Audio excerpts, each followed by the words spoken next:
Welcome to the latest edition of the 7 Minutes podcast starring Zack Fornaka, myself, Robert Marrujo, and Angela Marrujo. Why don't all three of us say hello? Hello. Hello. Hello from Zack. Hello from Angela. So, it's been a while since we've done this. Let's start off by discussing what lovely things we have to drink tonight. I am drinking a Nixie peach tea sparkling water. It's quite fabulous. Peach black tea. Peach black tea, yes. Zach, what are you drinking? It's a Belgian ale. Leffe. I think that's probably how it's pronounced. Okay. I would have picked a different beer if I know I was going to have to pronounce the name.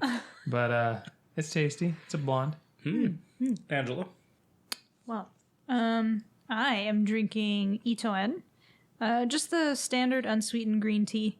This one's good, but my favorite is actually the Genmai cha, followed by the Hoji cha. Oh, very nice. And now, what have we been playing for the past week? Or perhaps more to tradition, why don't you and Zach tell us about what you've been doing in Final Fantasy XIV and Animal Crossing? Gladly. Yep, no change detected in what I've been playing. Oh, I swear, I thought I had played something else. Maybe I'm wrong. No. Just been Final Fantasy XIV pretty heavily. Did the Ninja Shy Guy thing happen? Oh yeah. So I've been really into Mario Kart Tour, and finally, they brought back Ninja Shy Guy, put him in the spotlight. For people that don't really understand the game mechanics, every 2 weeks there's a new tour that starts, and you get this. There's this gotcha mechanic. It's called like pipes that show up, and so since it's played on a phone with touch screens, a pipe will appear, and then you pull down on the pipe, and you can get like a driver or a cart or a glider for free. And they have what are called like spotlight drivers, carts, gliders for the pipes every week, and so you're guaranteed to get it. There's like 100 pulls on the pipe that you can do. By the end of those 100 pulls, if a character or a cart or a glider is in the spotlight, you're guaranteed to get it. But when you get it is a question. You could get it pretty early on, or you might have to empty the pipe, as they put it colloquially. That's what she said. Oh, jeez. I was actually gonna make a joke about you had referred to your beer, because it is a blonde ale, but you had referred to it, you said it was pretty tasty and it was blonde, and I was gonna be mockingly offended and say excuse me, I'm a brunette. And here you are spending all day pulling pipes in Mario World. Anyway, so Ninja Shy Guy, parenthetically Ninja, was the spotlight in the last tour. So I finally got him. It's been a long time obsession. Yeah, and I got the Ninja Scroll glider. The only thing I missed was I can't remember what it was called. It's not Hot Rod. Anyway, the cart I think was supposed to be a frog, and I didn't get that one, but I got like the dark version. Yeah, okay. So I almost got everything. Yeah. But I got a lot of good content, and I got to play on the Ninja Hideaway tracks, because in these tours, they're generally themed, and then in some tours you'll get new tracks. And when they debuted Shy Guy, it was like the Ninja Tour. Sorry, Shy Guy Ninja. It was the Ninja Tour, and so they had Ninja Hideaway. They debuted the Ninja Hideaway track, and so I didn't get to play it because I missed that whole tour. Like a clown. Like, of all of the tours, I don't know how I missed the ninja one. Anyway, but I finally got to play it, and it's great. The music is great. It's incredibly fun. There's all these different paths that you can take, because it's like a ninja hideout, and there's all these ninja Shy Guys everywhere. and my heart just exploded with love. Yeah. I'm very happy for you and your heart and your shy guy, parentheses, ninja. Oh, thank you. And it's really funny because like they're doing different things on the track. Like you'll be driving through and then all of a sudden one will appear in front of you. Or, you know, who do like the poof ninja vanish thing. And like, you know, who do like the ninja like hand thing and then disappear and then leave a banana peel in his wake. Or like they'll be running alongside you while you're driving, which is actually really neat. But they're doing like the ninja run so that way they can get in front of you and kind of like psych you out and mess you up and then disappear again. But it's funny because like from behind, I really appreciate the very detailed testimony about what a sucker you are. look, they're incredibly cute. And when you look at them running from behind in their little ninja costumes, like they have kind of like poofy pants. It's kind of like a poofy butt, you know? And so he's like running and it's cute. Yeah. Wow. Yeah, so I have, I think, only played Final Fantasy XIV since we last recorded.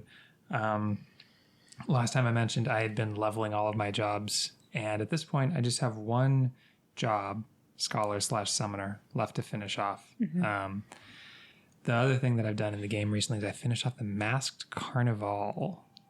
Oh, wait, has this been the Blue Mage stuff? Yeah. Yeah, boy. Yeah, so Blue Mage is an interesting job in the game. All of the other combat jobs are, you're meant to like join up in parties. You have a defined role.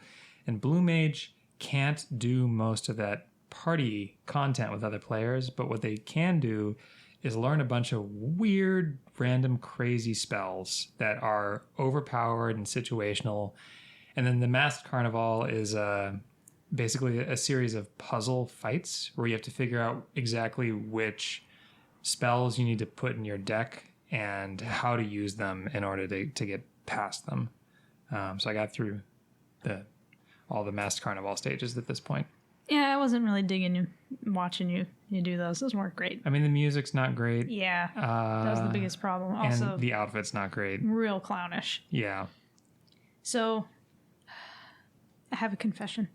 So, the three of us here at this table, you know, we each have our own, like, you know, video game husbandos, waifus. Oh, no. There's another one I need to add to the list. Oh, God. His name is Sir Emmerich from Final Fantasy XIV. Yeah, Sir Emmerich. Yeah. He's stolen a lot of hearts. Yeah. All right, come here, Google. So Robert looks up that. You will not be shocked to learn that Sir Emmerich is a tall, pretty anime boy elf who wields a sword in combat. So I hate the fact that I typed Sir S-I-R and it's not Sir, it's S-E-R. that's correct. Yeah. And then I typed Emmerich in the an E. most sensible way I could, and instead it's A-Y-M-E-R-I-C. Now let's see his face. Well, the reason Zack brings this up is It's Spock, for God's sake. It is not Spock. Spock and Link had a love child. it's Dark Link. Is it? The reason Zach's making fun of him being a tall elf is because Link is my number one video game husbando. And I know Link is really short, but I think you would he's like... not short. Yeah, he is. He's not. He's canonically short. No, he's not. And I think you would like Link even more if Link were a little taller.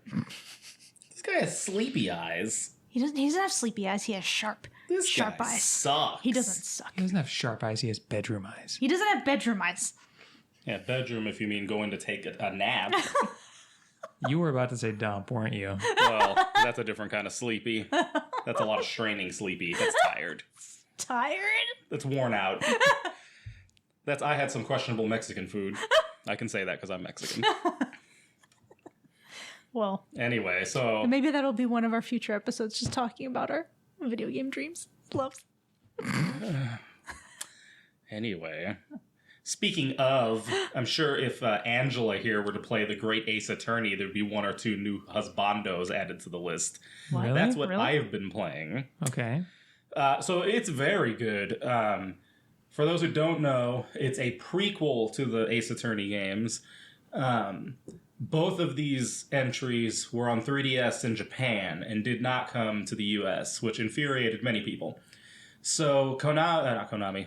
Konami doesn't actually make games anymore. Capcom went ahead and finally localized it, but they turned it into a Switch game.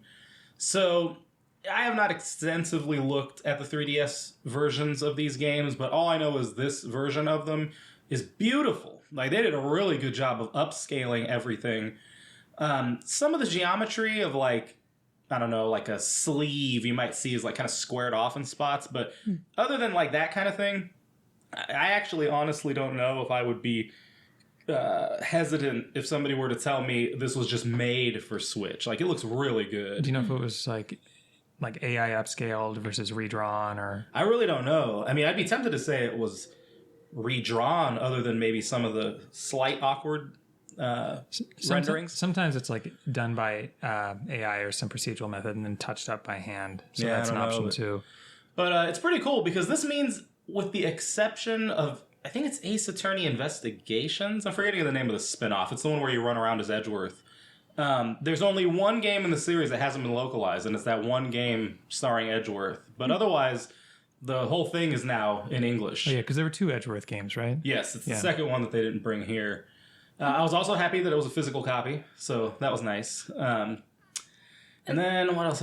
Zach rolls his eyes at this, but I'm with Robert. I prefer being able to have physical copies. Oh yeah, physical media till death. Yeah. Anyway, that could be its own podcast. What else have I been playing? Oh, so shout out to Tecmo, to Koei Tecmo. Took a little longer to get through Ninja Gaiden for our review. I'm actually kind of glad I waited because they did at least 1 or 2 updates that made it perform better on Switch. So that was one of the complaints when the game first came out, was that it wasn't running super great on Switch. I know Nintendo Life was griping about it. I finally played it, and after whatever updates they did, I thought it ran fine. My only gripe was with the third game. I actually think that of all 3 games, the newest one is the one that looks kind of the roughest visually. But they all perform well as far as I'm concerned, and are incredibly fun. I'm glad that Nintendo fans can finally play all 3 games, because the only one that they've had up until that point was 3 on Wii U. So that was a nice return. I kept getting my butt kicked by the first boss, which Zack may or may not have witnessed. Other than that, though, yeah, very good. Do you have a preference between them? Or you think you need to spend more time with them to come to a conclusion? I need to spend a little bit more time. But before I forget, and we move on to the topic of the day, after a year of waiting, all of my Shantae stuff from Limited Run Games came in. So I had a trip to make this past weekend, and the box came in the mail that Friday. And so, like, as I was walking out, it was like, I saw it there. I'm like, oh man, I know what this is. So I ripped it open and like quickly rifled through to grab the steelbooks and the games. And I got the games that I still had from previous installments, and I put them all together into the sleeve that it came with that I ordered too. So shout out to Limited Run Games. They did a really good job with all of the Shantae, especially the reproduction Game Boy Advance, Game Boy Color cartridges that they made. I hope you can both appreciate I got through that without rolling my eyes. You're going to roll your eyes when you realize that I bought both versions of the Game Boy Color set, like the standard and the limited, purely because the standard edition came with a different color cartridge than the limited. So I was like, I have to have both of the colors. How much did that cost you? Don't worry about it. Yeah, okay. Because during the wild and crazy days of lockdown, money was an object. Yes? So we're here today to talk about not Robert's perhaps over heavily foreshadowed destitution. Bury me with my Shantae. But rather, this month is the 30th anniversary of the Super Nintendo, or more accurately, the Super Famicom. No, I was right the first time. The Super Nintendo. The U.S. release of the Super Nintendo was 30 years ago this month. So as with the Game Boy Advance earlier this year, we just want to, talk about that system, talk about games we like, and et cetera, go through it all. Well, this is exciting for me because I have come to the conclusion in recent years that the Super Nintendo is my favorite console of all time. It definitely has many of my favorite games. I mean, my favorite game of all time is Ocarina of Time, followed by Majora's Mask. But with those exceptions aside, so many of my favorite games are from the Super Nintendo. So this is very exciting. Robert, any opening comments or remarks? Super Nintendo's trash. I never liked it. Cool. It sounds like we got a nice range of opinions here, so it should drive some interesting conversations. I will say, when we started off the Game Boy Advance episode, we started with kind of a conversation about maybe what the Game Boy Advance represented, or what it meant, or how to frame the conversation, essentially. And with the Game Boy Advance, we talked about it being kind of like the last bastion of 2D gaming, of offline gaming, etc. So my question to you off the bat is, how do you think of the Super Nintendo and its legacy, its role in the firmament of video game greats? I actually kind of feel like the Super Nintendo doesn't get enough love. I think that we've seen it get some more love recently, with the release of things like the Super Nintendo Mini. But I don't know, I always felt like the nostalgia, the love was always on, like the NES. That's what it seems like when Nintendo gets nostalgic, they immediately go to the NES. Don't really, for whatever reason, go to the Super Nintendo. I mean, even things like Mario World, I feel like they are very reluctant to look back on some of those titles. Like, I don't think we've seen Mario riding Yoshi with the cape since Mario World. I don't think he's had the cape since then. Yeah. That's the one they've never brought back. Yeah. At least not yet. And it's very odd. But just generally speaking, I feel like it doesn't get as much love. Although, interestingly, maybe 3 years ago, 4 years ago, something like that, all of a sudden, this might have actually coincided with the launch of the Super Nintendo Mini. I'm trying to remember. But Nintendo suddenly started showing it more love.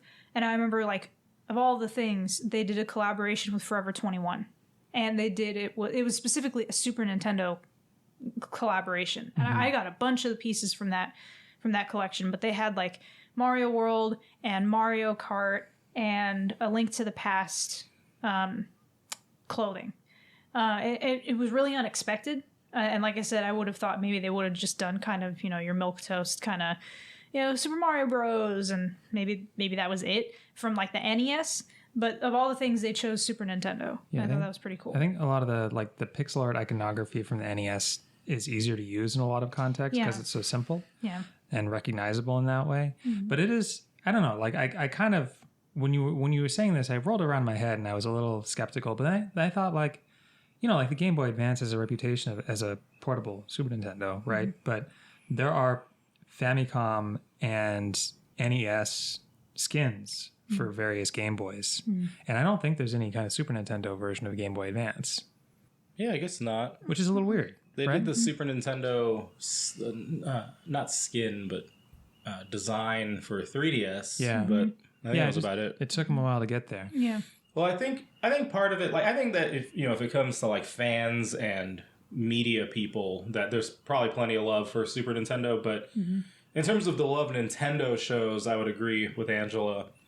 I think part of it that's really what I was getting at. I think part of it is that it's easier, to Zach's point, it's easier to recreate the visuals, like, in terms of the pixel art. It's so simple and, iconic. I also think that Nintendo probably looks at it like, well, if we're going to port something, it don't get any easier than porting these 8-bit games. And I'm sure the 16-bit games can't be that much harder, but there must be enough of a difference that they just figure, well, when people think of Nintendo, and you're talking just the average person on the street, they think of NES. I feel like even though Super Nintendo had its own massive legacy and sold in big numbers, in terms of just like that lightning bolt moment, NES is what is going to be just burned into people's heads. And so Nintendo is smart in the sense that they want to make money. That's what's going to make them money, is focusing on those NES games and iconography.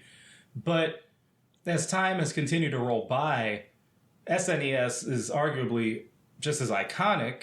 And there's many of us who remember it as the thing we played growing up, more so than even the NES. Like, I remember playing NES, but I was already at the probably midpoint of the lifespan of that system when we actually were like starting to play, because I was born in 86. But, I've been playing since I was 4 or something. So my memories are stronger for Super Nintendo games. It's like, you know, you get older, you remember things better. So that was more truly my era. And those games have a really big place in you know, in my love of video games. And it's a shame that Nintendo is kind of lax in preserving those games and promoting them.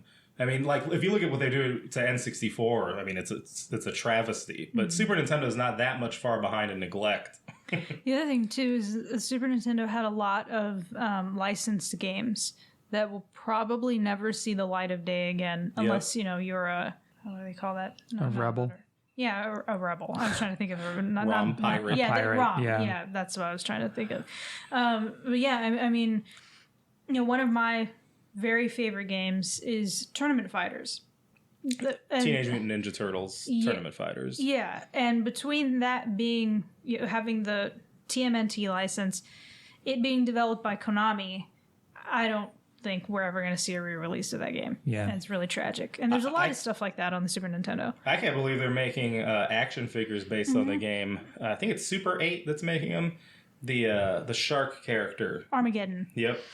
Although they call them Armagon in the action figure, so I don't know who's right when it comes to that. Actually, maybe that is right. I think that's it. Yeah, I don't think it's I don't think it's Armageddon. Armageddon. It is Armagon. But yeah, I agree. You know, the licensed games of the Super Nintendo era, a lot of them are really genuinely good games, and you'll likely never see them. Never. Yeah. Because it's so complicated and studios that are gone. There are similar casualties on the NES, like the Sunsoft Batman game is a classic. We did get to see re-releases of the Disney Afternoon Capcom games, which would have been a similar risk, right? But yeah, I think there are more of these in the Super Nintendo era. It's like really unique stuff like Cool Spot. I remember playing a lot of Cool Spot. I love that game. I don't care what Zack says. Yeah, Cool Spot's, it's really interesting. You're like, you know, movie tie-ins like Home Alone or Aladdin. Those were really fun. Our aunt would buy all of the Warner Brothers Looney Tune cartoon games for Super Nintendo, and she would pick them up in these random places. I feel like she would get a lot of those at Suncoast, and sometimes we'd end up getting some of these from like rental places that were selling them, like Blockbuster. I'm pretty sure I'm remembering that they would sometimes sell some of the stock that they had there after a certain point. But yeah, our Aunt Linda would show up with all sorts of stuff, like the Marvin Martian game, Bugs Bunny, the Tasmanian Devil game is another one I remember strongly, Roadrunner. Yeah, you know, it was quite an era for those games, because like, I think part of it is that it's a lot different than it is now, where, you know, everyone's making stuff, like the more experimental stuff's coming from the indie community, and the established guys are not really making this licensed stuff as much anymore. Or if they do, it's very, like, Fortnite's doing licensed material, but it's within the Fortnite framework. But, you know, if you look at the Superman Returns game, I believe Blizzard made that. And so it's hilarious thinking Blizzard would probably never make a licensed game now. But, you know, 20, 30 years ago they did. Well, back then, as now, it was not what the developers really wanted to be doing, right? It's all about getting that influx of cash. Yeah. We're making this game so we can turn around and make the game we want to afterwards. So the companies that make these are like these days are like second stringers, like I don't know, Traveler's Tales or Way Forward or things like that. Way Forward is exactly what they do. They do the licensed games and then they'll make a Shantae. Yep. I don't know if Traveler's Tales makes licensed games. It's just that's about the regard I hold them in. So Oh my god. I remember things like Maximum Carnage. Well, yeah, Maximum Carnage is another one, and Separation Anxiety wasn't great. Maximum Carnage is another one of my very favorite games. A game I didn't personally care for, but I remember Robert playing it a lot. It was Earthworm Jim. Such a strange game, so eerie and like fever dream like, but so interesting. Another Irreverent. Yeah, it's another example of those weird. Wasn't there a Tick game? Yeah, it was the Tick game. Yeah, it was a very generic brawler, but I used to like it. Yeah, the Tick game. And then, of course, I don't know what made our aunt pick up Mega Man X, but I'm really glad that she did. It's probably one of my most played games. I will just just even though I've never been able to beat Sigma, I still can't beat Sigma at 30 years old. But You can do it. If I can beat Ninja Gaiden and Mike Tyson's Punch-Out at 40, you can beat Mega Man X at 30. yeah, but I've gotten all the way to like the spider, and I think that's about where I tap out. But I think that's the hardest part of the game because you have really small window to react. yeah, but yeah, I mean that game. It's one of my very favorite games, but I played it just over and over again. And I remember Mega Man X she picked up during summer vacation, but I can't remember the reason why. It had to have probably been Nintendo Power. That's what I'm thinking. Because I believe I asked for Mega Man X, but I was so young I can't totally remember. But we talked about this a little bit previously in other episodes of the podcast, but the idea of how your memories of like playing games are often intertwined with like other things. Mm-hmm. So like for me, Ocarina of Time is forever mixed with Depeche Mode's Violator album because I would put it on to get through the parts that would scare me, like getting through the first part of the Deku Tree where the giant skulltulas are hanging. But I've come to realize that when I think of Super Nintendo, like I have a lot of just like memories of life tangled with it. Like Angela was taking her first steps in our grandma's house in the dining room while I was playing Mario World. I remember being in one of the tiny castles. Mm-hmm. It was one of the ones where you're in water in the castle, and I'm floating, and I could hear everyone in the dining room going, "Oh, she's walking!" But like a lot of summer vacation, because that's where we would spend it with our grandma at her house, and our aunt had the Super Nintendo there. Mm-hmm. And just all those games, a lot of them, it's just memories of being there, fast food, the Flintstones Happy Meals. For some reason, that stands out in my brain. That was a big deal when they came out. I think of Batman Forever, that game, but also just like how that was a big deal at the time. Mm-hmm. The soap operas that our grandma would watch, like in the background as like we're playing, we can hear them in the kitchen. And I actually have a lot of memories of... because the console of the moment would be set up in our aunt's room, and then the older consoles would be in grandma's room. So I remember a lot, like spending a lot of time playing the Super Nintendo in grandma's room while Robert was playing the N64 and then later the GameCube in our aunt's room. And so I just have a lot of memories tied to like sitting on the floor or sitting on the edge of grandma's bed playing the Super Nintendo. Yeah. Obviously I have a lot of memories mixed up with the Super Nintendo. I started with the NES. I didn't come in for the NES right on the ground floor. I knew some people who had like the really old NES games like tennis and baseball and thinking like, well, those aren't very good. But I came in, like 87, 88 and got really into Nintendo games and then got in like on the ground floor with the Super Nintendo. My whole family was excited for it. When I think about like the Super Nintendo, for me, that more than any other console, even though I like elements of the NES era, like last week with the Metroid episode, we talked about kind of the strange, unsettling or alien atmosphere that a lot of NES games have. And I like the kind of simple but demanding mechanics of a lot of NES games. But for the Super Nintendo era, I really think of that as like, if you're going to pick a single golden age of gaming, it's that. I think there's a lot of titles on that system which are not just great games, but really set the template for like whole subgenres after that, like Link to the Past, Super Metroid, Final Fantasy IV. These all became just templates for tons of games to follow in their own series and beyond.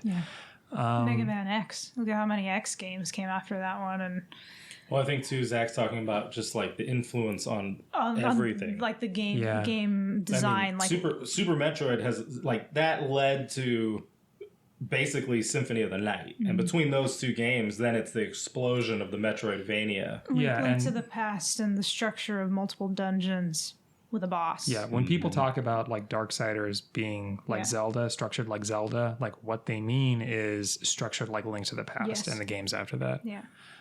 I spent a lot of time playing Mario All-Stars, and I actually prefer the art style especially for Mario 3 in All Stars, as opposed to the original art style for Mario 3 on the NES.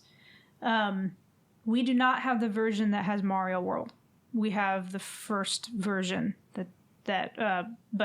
But you had a separate Mario World, right? You weren't like frozen out of no, getting to play Mario World. Oh no, but we just didn't have the All Stars version that has Mario World on it. I actually kind of prefer that. I kind of like that we don't. But simpler, cleaner.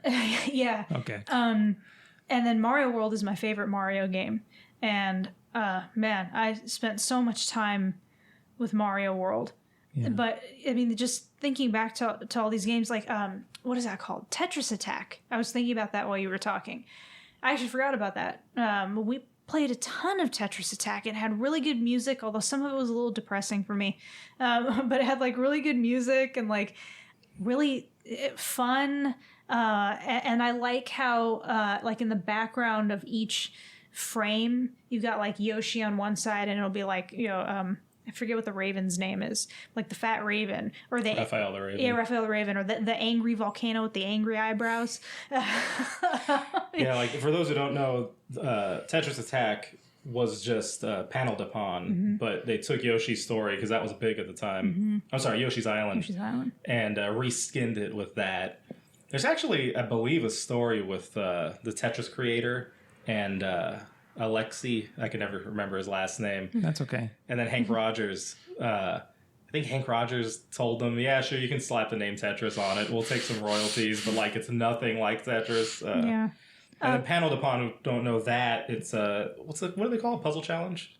Pokemon Puzzle League. Puzzle League, that's what they call it. N64. It's been given a bunch of different names. So if you've ever played Puzzle League, Tetris Attack is what brought Puzzle League to America. But so like not only does the Super Nintendo era have a ton of like stone cold classics that influence a ton that came after, kind of set the template for 2D gaming. It's still like visually the template for like a lot of the pixel art you see in indie games today. Although that's drifted a little in different styles. Yeah. But the other thing about the Super Nintendo era for me is that this is when like Nintendo's walled garden started to break down, kind of. Like they had an almost monopoly on the console market in the NES era. But this is also like the Super Nintendo era is when you started to have burgeoning internet, like message boards and things like that. You started getting like independent import game shops popping up. Even Nintendo starting to run previews of games that ended up never coming out. And this is also when the Game Genie happened.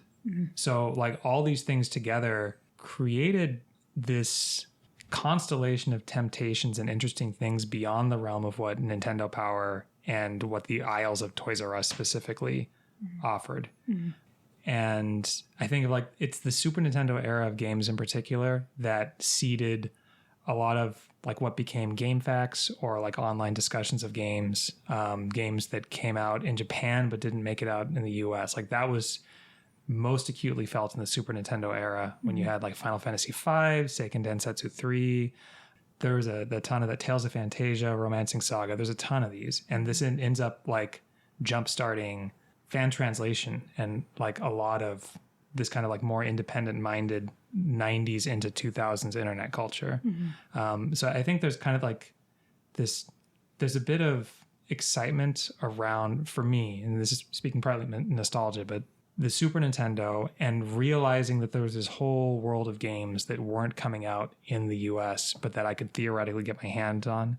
Like that led me to get my Super Nintendo modded because I was so excited. That led me to take Japanese classes when I was in middle school because I just really wanted to play Final Fantasy V. And Nintendo Power told me about it, and then it never came out because Square decided we weren't cool enough for it. Well, it's interesting because to this day, there's still fans working on translations of Super Nintendo games, and you see online, oh, the fan translation of whatever is finally done, and you can download the patch and put it onto the game, and that is pretty cool because it's like, it's still that era of accessibility in terms of like, you could theoretically go make your own 2D SNES level game, and like being able to like hack into it and do whatever on your computer. That's a lot easier than getting into any. I mean, even from like the N64 era forward, it's harder compared to like the Super Nintendo era, because we're talking about like fan translations where people are like, matching fonts and like correcting certain things to make it look as legit as possible. That's a lot easier to do in like a 2D pixel game versus anything else. Mm-hmm. That kind of homebrew mindset. Yeah, I was actually just thinking about some of the most classic titles on the Super Nintendo that we actually didn't grow up with. Castlevania 4, Super Castlevania, Link to the Past, Super Metroid, and Earthbound.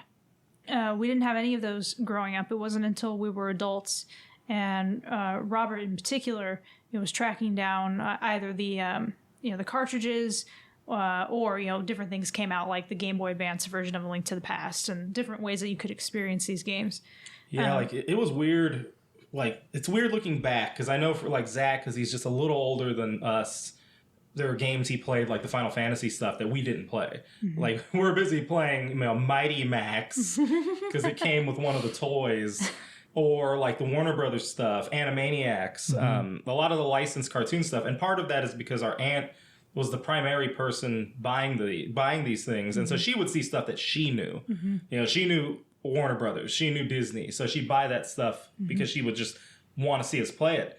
But then, as we progress, particularly me, because I'm older than Angela, I'm getting older and I'm realizing there's things I want to play, specifically want to play. And I know that that's why we probably ended up getting Star Fox. Mm-hmm. Star Fox was a big deal when it came out. Super Mario RPG. Oh, yeah. That was another one that was a big deal because that came out kind of around the same time as when like the Donkey Kong Country games were coming out. Mm-hmm. And so it was as visually stunning to me, to people of that era, as looking at like the pre-rendered Donkey Kong Country games. Like that, Mario RPG looked incredible. Mm-hmm. But then you throw in the really fun RPG mechanics and the funny storytelling, and that was a major standout. But then I'm like, so I played that classic. I didn't play Earthbound. Yeah. I didn't play, Link to the Past. I had to come and discover them later. Yeah, I mean, that's okay. You came around to them eventually, right? You were in the right headspace, right mood, and... Mm-hmm. One game that I spent a ton of time on was the licensed Power Rangers game. It was the first one. We also have the one from the movie, but I didn't care for that one as much. It's not as good. Yeah. One of them was a 1v1 fighter, right? And one of them is like a side-scroller. No, there is the 1v1 fighter that you're talking about, but then there's the movie Power Ranger game, and then there's the television show Power game. There were three. So you're not talking... Okay, you're not talking about the 1v1. No. We never ended up getting the 1v1. Are you talking about the Sunsoft one? I believe so. It's a side-scrolling brawler. But it was funny because, I spent so much time with that game that I remember sound effects and I remember music. And it was either Robert or Zack who was playing, what's that ninja game on the Switch, that side-scrolling brawler? The Ninja Warriors? Yeah, Ninja Warriors. Okay, it would have been Natsume then. Yeah, so one of the two, he was playing that. And there were sound effects, like a ton of sound effects that were exactly the same as the Power Rangers game, and animations too. And I was like, were these made by the same people? Because I'm having these flashbacks of playing the Power Rangers game. Yeah. And it sounding the same. Some of these animations look the same. Particularly the female ninja with the red suit and the blonde ponytail. The way that she does that kind of like... mid-air somersault is exactly the same animation as the Yellow Ranger in that game. And I think we determined they were made by the same people. It would have been Natsume then. Yeah. But I thought that was interesting. Cool. Can I ask a question? Yeah. Actually, can I ask 3 questions? Oh, no. Can we kick off Marrujo Trivia Challenge? Oh, God. That's not one of the 3 questions. To hear us bumble our way through not knowing things. No, I'm sure you know a bunch. Just like a Band-Aid, let's get it over with. Yeah. So, like before, your name is your buzzer. Okay. All right. Shout out Ben Maller. Let's just stop saying that, please. Oh, but I like Ben Maller. What if one day he hears this? All right. Number 1. Just say your name when you know it. Beat 'em ups, Rival Turf, Brawl Brothers, and the Peacekeepers, despite their U.S. names, are a single series in Japan. What is the series? Angela? Double Dragon? That is not correct. I can't remember. Is it like Bad Dudes or something stupid? River City Ransom? Also not No. correct. Also not correct. Bad Dudes is by Data East. River City Ransom is by Technos. Double Dragon is also by Technos. Yep. These three games are all by Jalico. Japanese name is Rushing Beat. They were Rushing Beat, Rushing Beat Run, and Rushing Beat Shura. Okay. Number 2. Legendary composer Yuzo Koshiro, already famous for his work with Ys and Streets of Rage, composed the soundtrack for what early Super Nintendo game? Streets of Rage guy. And what was the other game? Ys. Y-S. Yeah. I didn't know you did the East games. At least the first 2 or 3, I think. An early. Can we get a hint? Is it another brawler? It is not a brawler in the sense that Streets of Rage is a brawler, I'll tell you that at least. Huh. I don't know. ActRaiser. Oh. That guy's really good with music. He is. He is. And on that note, number 3. Chrono Trigger, often considered the best JRPG ever, was honored in the Olympics by having 2 music tracks played during the opening ceremonies. It did. What were they? These questions that I'll never be able to answer. We have to work on the question section for this. Yeah. I listened to the opener. I just- saw the opening ceremonies. I don't know what the songs Well, were. you just just hum a few know- bars. One of I them was just- Frog's theme, I right? was going to say, I just know that one of them was somebody's theme. That's all that I know. It was Frog, right? That was one of them. Yeah, Frog's theme. I don't know the other. Yeah. Okay. Well, that's pretty good, right? The other one was Robo's theme. They were both character themes. Oh, they're both themes. Yeah. Very nice. Good start. We'll come back. We'll come back to this. You know, speaking of music, I love Yoshi's Island, but that game has, I don't know what it is. And Zach always laughs at me and he makes fun of me when I say this. Certain video game music I find slightly depressing, and that game has some songs that make me really depressed. I don't know what it is. For me, it's Mario RPG soundtrack that has a bunch of songs that make me sad. It's the end. Like the Mario RPG soundtrack is stellar. It's one of the best ever. But it's the songs at the end of the game, like you've beat Smithy, and you're saying goodbye to Gino and all that. Just I don't like listening to any of that. It just puts me in a really sad, depressive It's mood. sad but very beautiful. No offense I to the can't. composer of Super Mario RPG, but I don't think I put that in my top 20 Super Nintendo soundtracks. That's Get out. ridiculous. Go to bed. Oh my god. My favorite track from Yoshi's Island, though, is it's I don't know what the song is called, but it's from a stage called Touch Fuzzy, Get Busy. Is that? Yeah, and then every time you hit one of the fuzzies, it's like, Yeah, it gets all. yeah. Yeah. The first time I played that, I actually fell over laughing. Yeah, some of the music on Super Nintendo is like it's some of the best stuff ever. I mean, there's going to be the people who talk about the Final Fantasy soundtracks, and God bless you, you love what you love, but Thank you. for me, it's Super Mario RPG, the Donkey Kong Country soundtracks, all 3 of them. I like the music in the third one too, even though David Wise didn't do all of it, but Elena Fisher's work is good too. Don't care for Yeah, it. so Robert, Hey, I'm not done. I'm not it's- done. This is just a sidebar about the Donkey Kong Country music. Robert sent us both like a list of his favorite Donkey Kong Country. Right. Okay, 'cause now we were- hold on. we No, were you're not going to exchanging. disparage me. You're not going to besmirch me. I'm not You're not going to besmirching twist you. facts. No, you sent us. I agreed with the music that was selected by Angela, but I said these are songs she didn't include, and so I included some of the music from Donkey Kong Country 3 that was omitted. and they were almost all duds. Yeah. Like All amazing. The No, I drop remember- off in quality between the first 2 games and the third is. Yeah, because I remember the 3 of us were sharing our lists of our favorite Donkey Kong Country tracks. All of mine came from the first 2 games. And it's true, Robert did agree that he liked all the ones that I chose, but then he was like, but you're missing these. But then Zach and I went through and looked up each one on YouTube, and we were just like, dud, dud, dud. Wrong. So, We weren't fans. anyway, so the Donkey Kong Country games, Mario World, you got to throw that in there. A lot of the music in Link to the Past is really good, clearly, but a dark horse for me is the Mario Kart soundtrack. I think Super Yeah. Mario Kart has a really clever soundtrack. It's Very super good. good. Yeah, that same composer also did SimCity for the Super Nintendo. That wasn't Koji? No. It's Soya Oka or something like that. Oh, okay. But yeah, I agree with the first Mario Kart soundtrack is really good, and in particular, I got a real soft spot for Koopa Beach. Oh yes. Yeah, that's a really good one. Koopa Beach, the lake one. Does it Donut Lake? Is that what it is? I'm forgetting, but Hang on, there's Donut Pond? no, I think it's Donut Lake. It's the one that is in Mario Kart 8. Yeah, that's what I'm trying to think of though. It's hang on. While she looks that up, Star Fox has an incredible soundtrack. Star Fox in particular, that soundtrack has this like really great like space sound to it, and it's all of this is being done on the kind of limited chipset of the Super Nintendo. Like it's amazing. Donut Plains. Yeah. It's amazing these composers. I mean, like if you think of how limited the NES era was in terms of its sound capabilities and some of the great music that came from that period of time, you get to the Super Nintendo and it increases by quite a bit in terms of like possibility and the number of channels they could work on.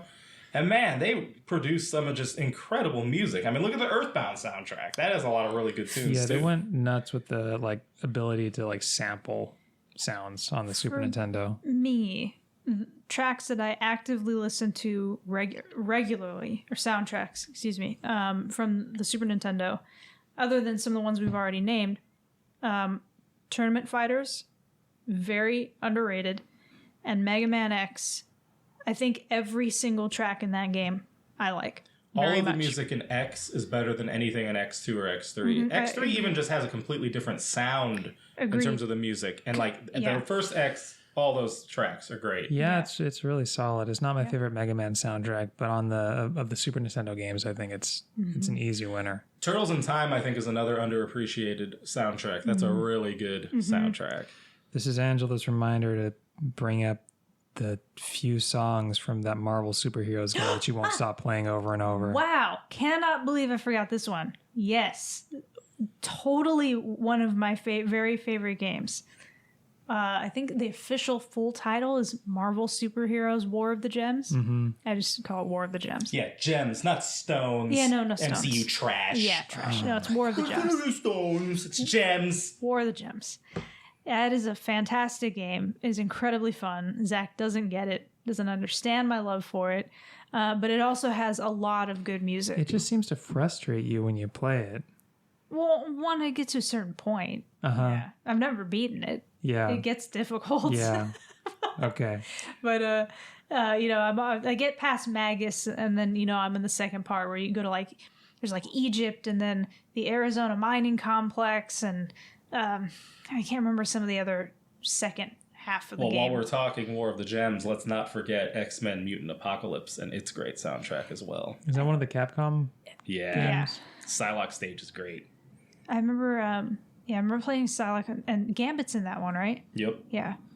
And then there's the Spider-Man cartoon game soundtrack by Fletcher Beasley. I think that's well done as well. It's a great name. Fletcher Beasley. Yeah. You wonder where some of these guys are. I bet plenty of them are in the industry, but plenty probably it's I did a couple game soundtracks and then I got a real job. Yeah. They gave me $5 for it. It's a different world back then. You make some video game music? I think so. Here's $20. Either you ever, back in the era of CDs or whatever, either you ever buy a video game soundtrack? So Angela's gotten some, we would go to Japantown in San Francisco, but this is more around the GameCube era. Okay. Yeah. And we would get CDs that Nintendo Power would send out at random. So we have a Smash Bros. Symphony CD that they sent us that is just full of great music. It's incredible. That is incredible. But no, not actively seeking out some of these. I know Japan, pretty much all these soundtracks have their own CDs. I know it's the sound version is what they'll call some of these soundtracks. OSV, original sound version. Yep. Yeah. I didn't have the Final Fantasy VI soundtrack myself, but I remember that one actually being advertised maybe in Nintendo Power or at least in other actual US contexts. You didn't have to go to just Japantown for that one. And then I ordered some soundtracks separately. But I feel like the Super Nintendo was the first system where at least in the West, appreciation for games music was starting to bubble through. Always slow here to catch up. I remember Nintendo Power, this is a little later in the N64 era, they had the soundtrack CDs that were shaped like the character heads. It's like the CD itself wasn't round, it was actually shaped, like whoever. That's pretty cool.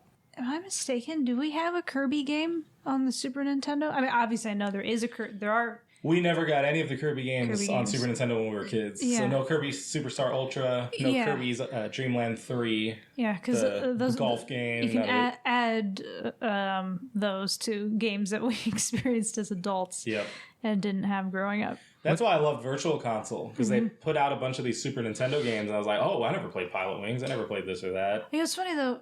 I remember playing a lot of Kirby on the Game Boy. Oh, yeah. I wonder why we didn't get it on the Super Nintendo. I don't know. Well, like I said, part of it was I never asked for Kirby. Our Aunt Brenda randomly just gave me a copy of Kirby. Oh, really? Yes. Oh, wow. And that's how I found Kirby and loved it. But I don't think my child brain realized Kirby was on Super Nintendo. Oh, well, thank you. I don't know. Thank you, Brenda. Yeah. Like, as a child, I think you exist in this, fever state until a certain point, and then your brain starts to actually have thoughts. And so when I started to have thoughts, that's around Mario RPG, Donkey Kong Country era. But I think Superstar or whatever it is, Superstar Ultra was already out. I don't even know. Huh. But yeah. Neither of you mentioned Castlevania 4's music specifically. Am I right? Oh, no, not specifically, but yeah, that game has a ton of really good tracks. I can't remember. It's definitely not my favorite Castlevania game, but the atmosphere is really cool, really moody, and the music's a big part of it. Yeah, the first 4 levels or so that I can remember, those tracks just back to back to back to back are really, really solid. Mm-hmm. Yeah. I've always had a soft spot for the soundtrack of UN Squadron, which is it's by Capcom. It's got some, as you would expect from Capcom, given Mega Man X and Street Fighter. It has some kind of cheesy guitar samples, but it's really good, and it's kind of there's almost a weird edge of melancholy to the music in UN Squadron, which I think really suits it. I think it's kind of sad when you look at the state of contemporary game development, where first of all, if it's pixel art, it's almost always NES style pixel art, and I'm not saying I don't like that, and it's easier to make obviously, but I feel you don't see as many people going for the SNES Genesis aesthetic. It's starting to see it a little more. I think you see plenty of it, frankly. It's not exactly accurate though. It's either super simple 8-bit or really intricate pixel art, but it's above what you would have seen in the SNES yeah, era. but I mean by that token, very little quote 8-bit retro indie games actually have anything approaching faithful NES graphics. You get Shovel Knight, Panzer Paladin, and not much else. I wish there'd be more of an authentic push in terms of that SNES era, and even the music too. It's sad because you can't really ever truly recreate those eras when something was created in, because it's the sort of music that was made. And look at Maximum Carnage. That game, everything about it is 100% a product of the era. Yep, totally 90s. Yeah, Robert was telling me the band who did the music for that game. Green Jello. Here's the thing. I've gone my entire life thinking it was green jelly. Because I think that's how it's spelled, right? Well, it has the umlaut over it. Because didn't you tell me that they wanted to be called green, or they want to call themselves Green Jello? Green Jello, and then the Jello people were you can't call yourselves that. Yeah. So all right, we'll do the Y with the umlaut, which is pronounced as an O. So that's extremely interesting. But I mean, that style of rock and that particular sound. I mean, even in music today, really people either don't or can't. I don't know what it is. Create that particular guitar sound that was really big in the 90s. But I mean, everything about it. I mean, the art style of Spider-Man at the time, combined with that particular style of alternative rock, all comes together in this 90s x-treme, not extreme, but x-. Yeah, I heard that when you said 90s. And everything about it, it's you can't. I mean, you could recreate it, but it really wouldn't feel authentic. it is authentic with Maximum Carnage, which is another game that has a very solid soundtrack. Well, part of it is resistance to do it. Like Jim Lee on his Instagram page, he posted the art that he did for Blackheart, I think is the game. And it's that character with the long hair. Blackheart used to scare me in War of the Gems. Is that the game? Is that the name I'm thinking of, Zach? It's not a It's that game. big alien thing, right? With the big No, long... this dude, he looks like a Native American. He has like the blue vest. Oh, I know. Are you Sorry, thinking I was Blackthorn? Yes, Blackthorn. No, I'm thinking Blackheart, So, the alien thing. Jim Lee posted the art he did for that, and he kind of laughed. It was like, it was the 90s.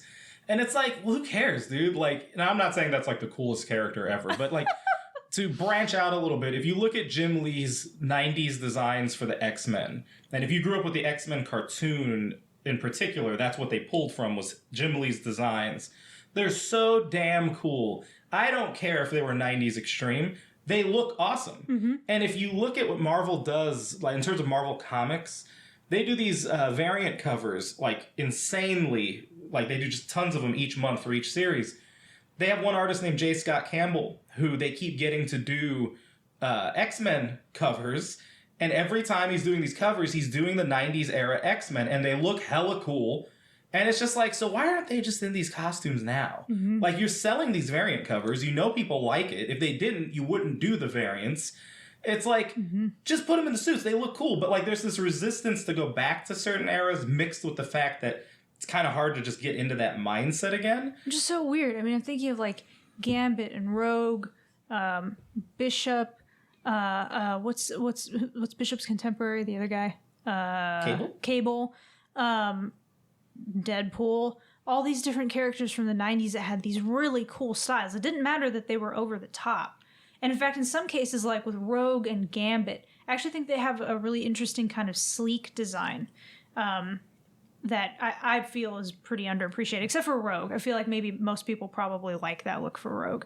But a lot of 90s style is underappreciated. And then I think of, like, you know, Cape Mario, the entire Star Fox team and the way that they look and are styled, Mega Man X, like many of my favorite looks or designs, Link from Ocarina of Time, and Young Link, all these designs are from the 90s, and I just feel like that was like really where they peaked. I feel like a lot of these designs are not that great, and I don't think... Well, see, Zach's a 90s hater. That's not true. Yeah. I'll make a carve out for Rogue. I do think Rogue's 90s outfit is really good. Like the, I mean, this is not unique to Rogue, but like the spandex with just like a loose jacket over it. Yeah. I think it really works for Rogue. Those boots, she looks super cool. Yeah, she looks cool. Doesn't Gambit have like weird like silver greaves on his legs? Well, they're blue, but yeah, he has a little metal boot. Okay, yeah. Gambit. Oh, no, he's on the list. Is on the Yeah. All right, I got a question for you. Yeah. Or should I say... Oh, come on. Should I say Marrujo Trivia Challenge? Get it over with. Yeah. Round 2. Okay? Heroes know nothing. So, as a reminder, so far Robert has half a point, and Angela is just on his heels at 0 points. Okay. Yeah. Number 4. The Mystery Dungeon roguelike series not only includes some licensed titles, like for Pokemon and the Final Fantasy Chocobo, but actually started as a spin-off of another IP. What is the name of that game, or at least the IP? Oh. What did Mystery Dungeon spin out of? Robert? Yeah. Was it Final Fantasy? It was not. Okay. Hang on. Let me think about this. I don't know. Would you like a hint? I'm just going to throw out a guess. Yeah. I don't think it's even right Okay. at all. Yeah. Castlevania. That is incorrect. It was Dragon Quest, the first Mystery Dungeon game. Toruneko no Daiboken was starring Torneko, aka Taloon from Dragon Warrior 4. Dragon Quest 4. Not a fan. Number 5. Arguably the most infamous Super Nintendo box art prominently features a confused old man playing a banjo, even though the game is a shmup. What's the game? Ah, dang. I'm not going to get the name, but I am familiar with this. Go ahead. What is it? Phalanx. Yes. Phalanx? Yeah. Yeah, I've never even heard of that game. Some of the art for the... Oh, my God. We'll get to that in a minute, but go ahead. Good. And number 6, Charles Barkley, Michael Jordan, and Shaquille O'Neal all star in cult classic Super Nintendo games. What are those games, and what genre are those games in? Well, I know there's Shaq Fu, so that's a fighter. Uh-huh. What was Barkley in? That's the question. Barkley, Shut Up and Jam, Oh, okay. which is a basketball game. Okay. Was there some kind of Space Jam tie-in? Mm-mm. No.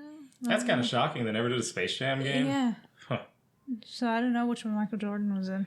It's called Michael Jordan, Chaos in the Windy City.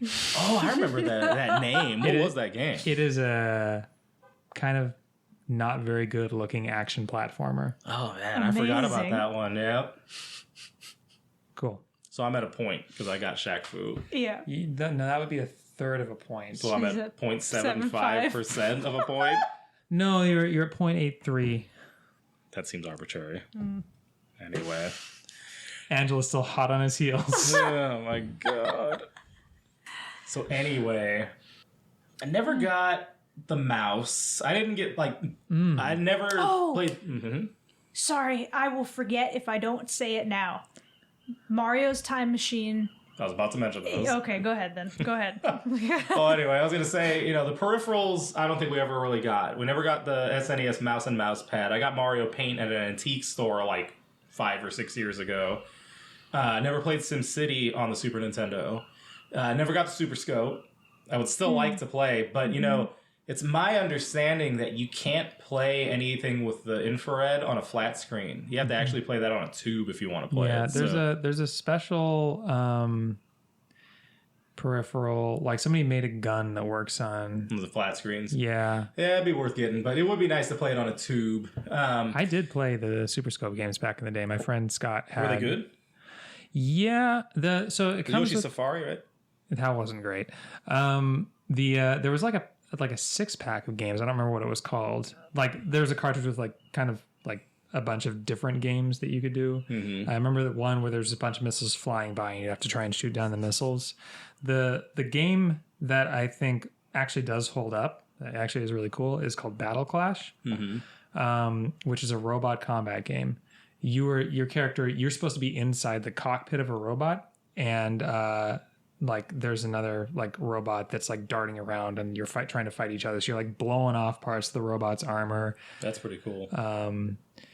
And there's a sequel to that called Falcon's Revenge, I think, that never came out in the US. But Battle Clash was pretty cool. And even even if you just play that emulated with a mouse, which is obviously not the ideal way to play, it's still good. It's a well-designed game.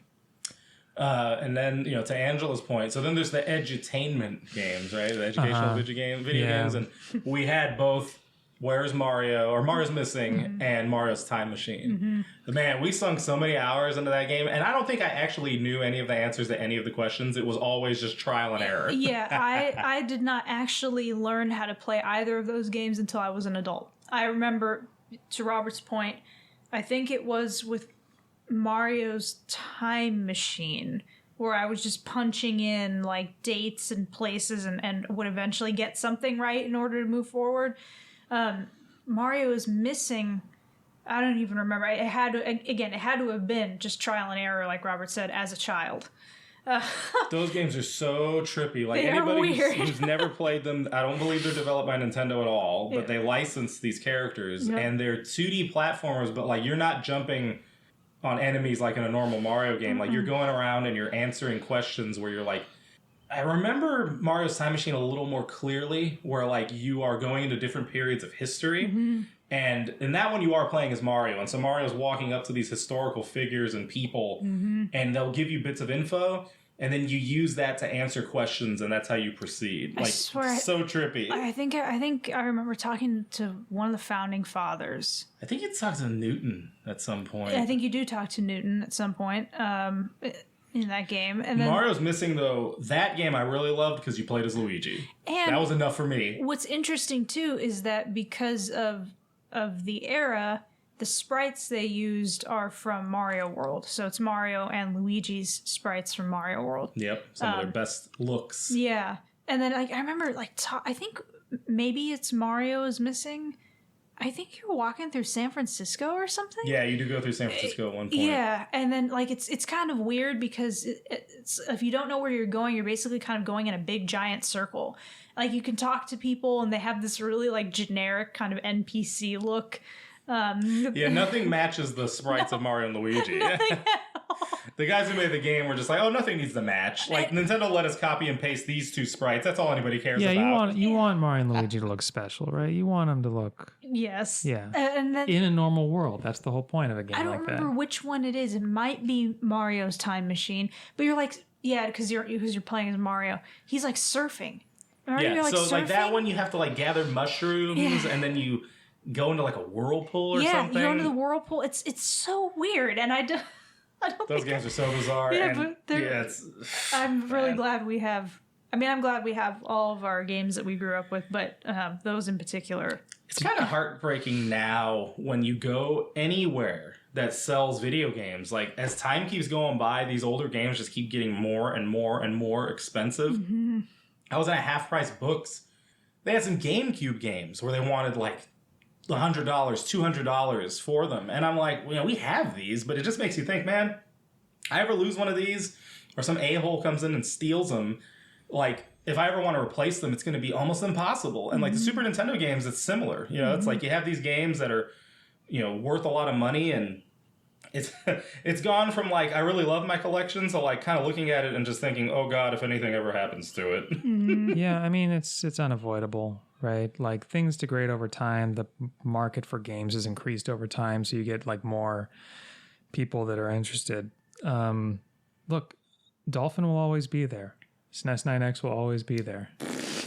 Like, what's at stake is you having a physical copy, not whether you can play the game. That's the point I'm making. Like, that physical copy is what matters the most. No, it's not. The experience of play is what matters the most. So I've said this before, but one of my biggest game splurges, I had just lost a job. It was a temporary position with the Internal Revenue Service. You don't have to embarrass yourself again. Like, you spent like $200 on a copy of Earthbound. Yes, I did. know. It was great. I remember wasn't going to great. the Alameda Game Exchange. I was just like, I'm spoiling myself. And it was either going to be Chrono or it was going to be Earthbound. I was like, I'll go with Earthbound. Yeah. Chrono Trigger is another one we didn't have growing up. I actually don't know if we even have that cartridge now. I have it on the DS. Yeah, I got the Virtual Console one. I have the DS one, but still don't have the cartridge. One day soon. You got other things you should be spending your money on. Everyone's got other things to spend their money on. Physical media until death, Zach. No, Robert, building a future for yourself and the people you love first. Games. Anyhow.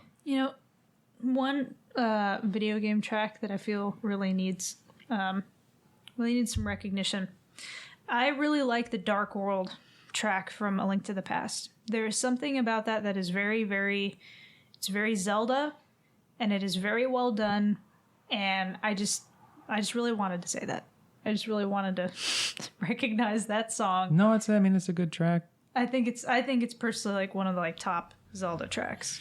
It was interesting for me going back to play A Link to the Past after playing Ocarina, because you're like, oh, that music actually came from this game, not from Ocarina. Mm-hmm. Like Kakariko Village, that theme's from Link to the Past. It's not from Ocarina. Mm-hmm. The Symphony of the Goddess concert series. Yes, concert series, symphonic concert series. They added music over the years.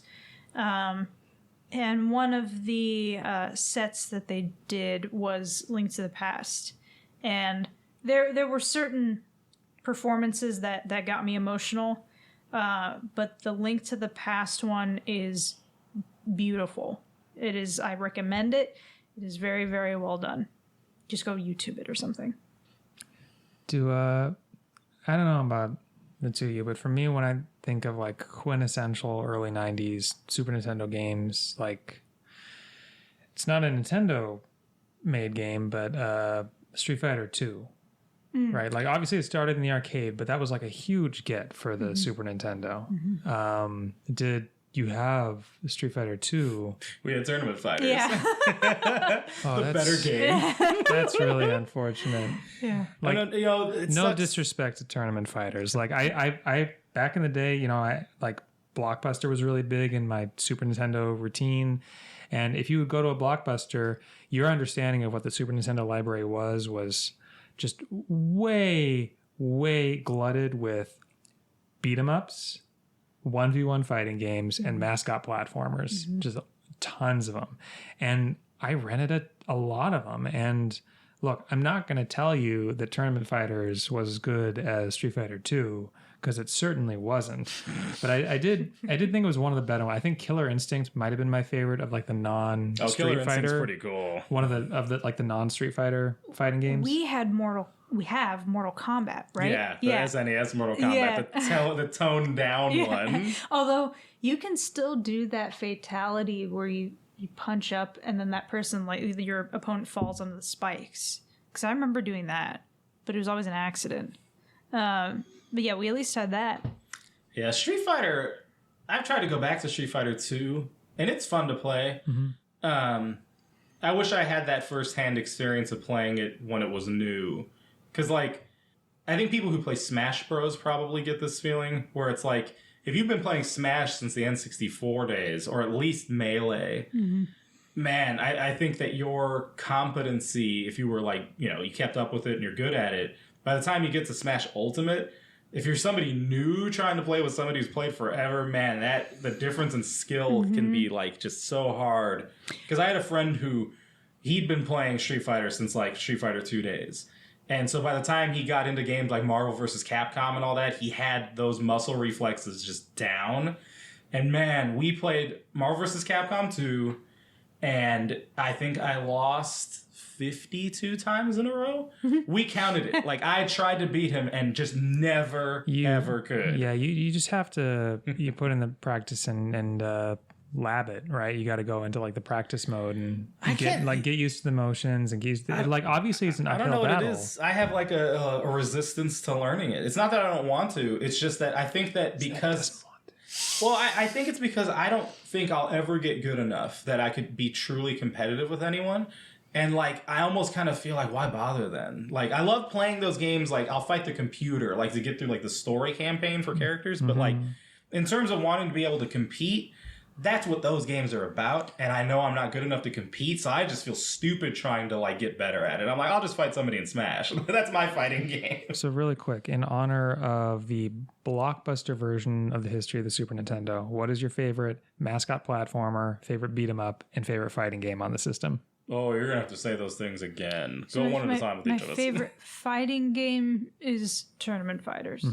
My favorite, you said mascot platformer and brawler? And, yeah.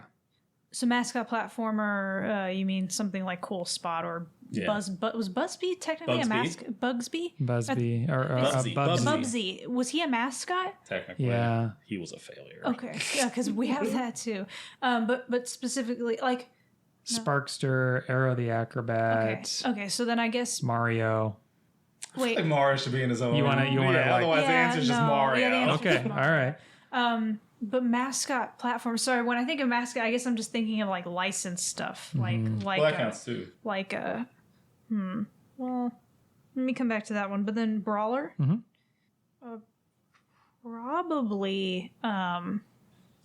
Probably Maximum Carnage. But yeah, maybe I don't know. The Power Rangers one was pretty fun. Maybe I'll say Maximum Carnage. But let me think about the mascot platformer. While you think of the mascot platformer, I'll go through. So what's the first option again? Fighting game. I guess I'd have to give it to Tournament Fighter because that's the one that we played the most. So sure. Tournament Fighters, but Killer Instinct's pretty cool. Like I went to that after the fact, and it definitely has that awesome, rare, pre-rendered look, and then controls really well. So that's a second place for that one. Mascot platformer, I do love Cool Spot. That's a really good game. Like, so for those who don't know, Cool Spot is the spot that is on the side of a bottle of 7-Up, and sometimes he's rendered as a character with like a pair of shades and some like white Converse and some white gloves. That character is awesome. And then some random idiot at 7-Up was just like, we really should turn it into a game. So Virgin made that game. Yeah. And you are tiny the whole time. So the conceit here is that you are the size of like the cool spot on a bottle of soda, and it's just neat because you start at the beach, you end up in a tub, but there's all these cool environments. So that's up there. Earthworm Jim is another good one. Sure. I don't know. For some reason, my brain's shouting cool spot. There's probably one that I'm forgetting, but I'm going to give it to that at the moment. Yeah, because you're not counting like Donkey Kong as a mascot, right? I mean, He technically counts. Yeah, it sounds like we feel just want to leave the Nintendo Yeah. heavyweights Yes. out of this to get a more interesting answer. So let me amend my brawler answer. So my favorite fighter on the system, Tournament Fighters. My favorite brawler would be War of the Gems. And then my favorite mascot platformer would be Cool Spot. Okay. And then for the brawler category, I got to give it to Turtles in Time. Mm-hmm. Nothing comes close to me. Like, Yeah. the mechanics of fighting in that game are just incredible. So, like, you have to tweak the controls a little bit. Like, if you go into the controls, turn the back attack on, and make the dashing manual. Don't do automatic dashing, because you have to just kind of you have to move forward, and then the computer starts to make you run. It's a freaking nightmare, especially if you're doing the shredder level in the Technodrome, where you have to dash into the foot soldiers and then fling them. If you have auto on, it's oh my god. Anyway, you need more runway to get it working, right? yes, Yeah. but if you have it set up like that, there are so many little attacks you can do as the Turtles. So like you can do a run, and then you can start making them cartwheel by pressing the jump button. But if you do that and then you press the attack button, the Turtles will slide forward on their back, on their shell, and do a sliding kick into an enemy. You can do jumping kicks, and there's like a jump with a hard downward angle. Mm-hmm. But if you press the jump button at different points at the height of the jump, you'll either start doing this like slashing motion where the character is kind of like just falling down slowly and you're slicing as you're going down. Or if you press it again with different timing, you do this kind of like a hop and a leaping kick where you kick outward and up. Yeah, it's like you're giving the foot soldiers a show. Yes, and so there's that. There's when you grab... Now, the iconic thing from Turtles in Time is throwing the foot soldier into the screen. Mm-hmm. So the foot soldier through mode 7, you just see him get huge. Mm-hmm. That's awesome, and that's a fun attack. But you can also grab them and slam them into the ground and clear everything around you. Yeah, I do like Turtles in Time, but I kind of feel like it kind of degenerates into me trying to do the Bam Bam droopy dog slam over and over. I mean, if you can go that route with it, but I think of all the fighting games on that system, nothing comes close to just the level of creativity with all the different things you can do with the Turtles and Turtles in Time. I have to amend my answer again for platformer. Because I keep forgetting games. Mega Man X. I don't know if we count that. Why? Well, it's a run and gun. Yeah, it's a run and gun. It's more run and gun than platform. But there's a lot of platforming. Hey, baby. Yeah. We all recognize it's a fantastic game. Well, we've answered Zach's questions. Let's hear Zach's answers. And then how about we kind of end with like maybe talking about some of our highlights of Super Nintendo? Hang on a second. I thought Mega Man was considered a platformer. Well, it's a run and gun platformer. The emphasis is more on the shooting. It's not what people mean when they say mascot platformer. There's Mascot a lot of jumping and platforming in Mega Man. Listen. That's what makes it difficult. If you're not collecting 100 of something, is it really a mascot platformer? Yeah, I agree with Zach. Okay. Well, Zach, let's hear your answers. Well, that was convincing, wasn't it? Favorite fighting game? All right, so favorite fighting game has got to be Street Fighter 2. Which version? So I have a lot of... it's not like technically the best, but my favorite is the original World Warrior Street Fighter 2. Oh, okay. Because just that's what I played in the arcade. That's what I had on like home console. yeah. Learned to beat that like highest difficulty without getting hit with all the characters. And that skill has left me, but it's still a great time. Favorite brawler is definitely the Ninja Warriors. That's a good game. It's been the Ninja Warriors again, or whatever you want to call it. Ninja Saviors, if you bought it here in America. Like the Switch version, I think is a better version of it. There is a ton of similar to what Robert was saying about Turtles in Time. There's a ton of moveset options, a ton of subtlety you have. Yes, very clever. Ninja Warriors with very few inputs, and some of them are like fairly non-traditional. Like Kamaitachi can't properly grab and throw, which you're used to from like those kind of games at the time, like Final Fight. Kunoichi is kind of a traditionally controlling character, and the ninja doesn't even have a proper jump but he works because he's like the heavy. No, I think that's fantastic. And mascot platformer, I'll be honest, when I asked the question, I was thinking Mario, I was going to say Mario, but if we're ruling out Mario, I'll say Aladdin. Aladdin's a very good mascot game. Platformer. Yeah. Yeah, I like that version better than the Genesis version. I do too. And I think at some level it might be partly just bias in favor of Capcom and knowing that Shinji Mikami worked on the game, but I think that one's more in the spirit of the cartoon because he doesn't have a sword like the Genesis one. He doesn't have a sword and he's jumping on people, and it's like that feels more like the spirit of the actual movie. Yeah, there's a lot of jumping Acrobatics. and flips, acrobatics, swinging on poles and whatever. Yeah. That's a good one. I think that in terms of mascot platformers and going back to Capcom, the Mickey game that they made for the Super Nintendo is really good. Magical Quest. Yeah. Not my favorite, but it is better than I expected, certainly. That has a cult following for whatever reason. That's a really good one. And then Sony, ironically, Sony made a Mickey game on there. I forget what that one's called, but that has a really beautiful visual style. One of the things about Super Nintendo that to me is kind of special is that, yes, some of the games have like a distinct look, but one of the games that really stands out to me in terms of like creating a true aesthetic is Yoshi's Island. Because it has that hand-drawn, it's supposed to look like almost like a child's drawing in the background in some cases. Yeah, I kind of feel like Nintendo's been trying and failing to recapture the magic of that particular one. Yes, none of them get close. And it's hilarious to me because it's like you have the game where you did it right, just make more of that. But like when I co-lectured a class on game history, and I brought up how that's like one of the first examples of like a true deliberate aesthetic that a design team put in. And like I do think older games would kind of go for a look, but the limitations of the hardware made it harder to like convey what they were trying to do. But by the time you get to that and the Super Nintendo, like you really start to see these styles that are standing out. Like the Mickey game that I'm talking about from Sony, it was beautiful. When I remember putting it in and my aunt seeing it and just thinking, wow, it looks almost like a cartoon. The Mode 7 stuff, right? So like F-Zero, and some of it's cheesy, but a lot of it stands out. I mean, the shot of the foot soldier hitting the screen is so iconic to so many people. Like the Super Nintendo did a lot in terms of pushing forward that. I mean, then there's the pre-rendered stuff with Donkey Kong Country. I personally think it still holds up today. It looks great. And and that was, I know we've talked about it before, but you grow up now, everything's HD. Most things are even being pumped out of Unreal and Unity. It's kind of hard to make something look like absolute crap. Well, in the Super Nintendo era, it's like there's some games that look like hot garbage, and then you've got Donkey Kong Country. And like you see it, you could feel it when you would turn these games on when it was something special. And Donkey Kong Country was like, wow, this is a video game? Because like to me, like I remember being wowed at the time, and I find it a lot less impressive now, which doesn't mean I don't appreciate the art of it. But like at the time, I certainly thought Donkey Kong Country looked better than, say, Yoshi's Island. And like my feeling on that is completely flipped as I've gotten older.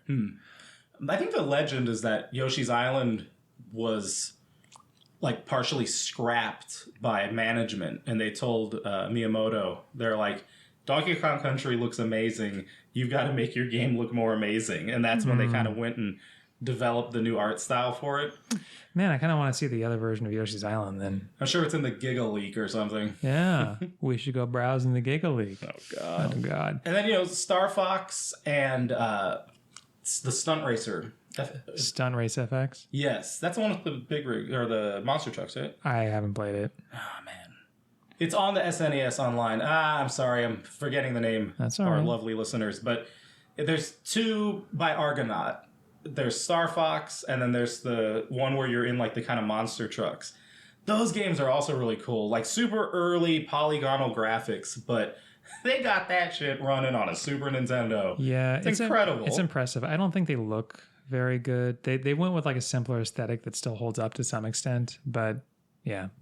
So how about some more Marrujo Trivia Challenge? Oh, no. I guess we can close out the episode with this, sure. All right, here we go. Number 7. Some Super Nintendo game cartridges include special chips that supplement the Super Nintendo hardware. Name 3 such chips and 1 game that uses each. Failing that, because I don't think you guys are as into like chip names as I am. No. But failing that, at least name 3 games that use different chips. Well, I didn't know there were 3 chips. I know there's the Super FX and the Super FX2 chip. What's the third chip? Yeah, all I know is the Super FX. Oh, there's a ton of them. Those are the only 2 I know. Okay. So give me... And then Star Fox, and then... It's not Stunt Race. I swear I think Stunt Race is the one with the unicycle, isn't it? Maybe it is. No, that's Uniracers. Oh, okay. Then it is, I guess, Stunt Race FX. Yeah. So those both use the FX chip. Okay. Well, and then Yoshi's Island uses the FX chip as well. It uses the FX2 chip. Yeah, so those are all using Super FX. To give you, I made a list of like the more common chips with the more well-known games. Pilot Wings and Super Mario Kart use the DSP-1 chip. Okay. Mega Man X2 and 3 use the CX4 chip. You remember like the wireframe graphics? I remember those 2 games. There was, yes. Yeah. I didn't know the chip name at all, but... The SA1 chip, which is used for like sped up processing power, is used in Kirby Superstar and Super Mario RPG. It's also more recently been used by ROM hackers to like add SA1 support into games that don't have it to eliminate the slowdown. So there's like a hack of Gradius 3, for example, that doesn't have slowdown because it's been given SA1 emulation. Oh, neat. And then finally, SDD1, which is for handling a lot of large graphics data, was used by Street Fighter Alpha 2 and Star Ocean. Oh, Alpha 2. That's another miracle on the system. Yeah. All right. Speaking of, number 8, arguably the biggest game of the era on any hardware was Street Fighter 2, and its release on Super Nintendo was a huge win for Nintendo, but then Capcom kept releasing new versions again and again on every system in sight. All told, how many Street Fighter games were released on the Super Nintendo? Robert? Yeah. Is it 4? It is 4. Because it's Alpha and then 3 versions of Street Fighter 2, right? Yeah, it's Alpha 2 and 3 versions of Street Fighter 2. That's 1.83 points. Okay. Actually, it's more like 2.45 points because I got most of the chip question. Number 9, the Ogre Battle series name, as well as the subtitles of its first 2 entries on the Super Nintendo, The March of the Black Queen and Let Us Cling Together, are all references to songs by what famous band? Oh, Let Us Cling. Ogre Battle, March of the Black Queen, Let Us Cling Together are all song titles from... Probably some band that nobody likes. Yeah, you're real close, man. What is it, the Beatles or something? No, it's Queen. They're all Queen Oh, songs. I was going to say Queen. I was about to say And Queen. I didn't think I Queen was has right. like 2 good songs. I'd like to say that you both had plenty of time to pipe up, say your name, and throw out. I mean, Queen instantly popped into my head, and I was just like, I don't think that's right. I can't remember. I mean, I'm not a big Queen fan, like a couple songs, but I was just like, nah, I don't think that's right. All right, and we're going to close this out with a lightning round, as is traditional. Oh, no. So what's going to happen is I'm going to give you the Japanese name of a game, and you're going to give me its Western name. Oh, no. Puzzle Bobble. Oh, Puzzle Bobble. Isn't that damn it. It's the one I like a lot. Guess not. Jesus, I'm not going to remember it right now. Just say it. Bust a move. But yes. God dang it. Final Fantasy USA. Oh, Final Fantasy. It's the one everyone complains is too easy. It's not Legend. It is not Legend. Oh, man. That's another one I have to You and I pass. were just talking about this, and I don't remember what it is. It's Mystic Quest. Yes. You're doing great. Muscle Bomber. Muscle Bomber. Bomberman? No. Muscle Bomber. I don't know. Saturday Night Slam Masters. Oh. Featuring Mike Hagar from the Final Fight series. It was a wrestling game. Nitro Punks Mite Heads. Pass. No idea. Rocky Rodent. Sonic Wings. Oh. I'm not going to remember it right now, but I go ahead. There's a lot of tip of the tongue misery you're dealing with right Yes. now, Robert. That's Arrow Fighters. Super Donkey Kong. Donkey Kong Country. ABC Monday Night Football. Madden? Not Madden. Tecmo Bowl? Super Tecmo Bowl? No. ABC Monday Night Football. That was a trick question. Oh, okay. Area 88. I don't know. Some alien game, I guess. UN Squadron. Oh. Magic Johnson no Super Slam Dunk. NBA Jam? Super Slam Dunk. Oh my god. It's weird because like they took off the Magic Johnson name in the US. It's there in Japan, but not in the US. Interesting. Even though his face is on the box. So there must have been some negotiation over Yeah. like it costs this much to include his name. Can we include his face? Can we include his likeness? So there's like 3 copies of Magic Johnson's face on the box. Est Polis Denki. Luffy and the Fortress of Doom. Oh. Space Bazooka. Space Bazooka. I don't know. I'm going to say Star Fox just to be annoying. No, it could be further off. It's Battle Clash. Oh, It's okay. that game I was talking about with the giant robots and the Super Scope. Finally, please tell me you get this one. Panel de Pon. Oh. And we just say Puzzle League. Tetris Attack. Tetris Attack. Tetris Attack. Yeah. Yeah. Very good. Thank you for playing my game. And thank you for listening to this latest edition of the 7 Minutes Podcast.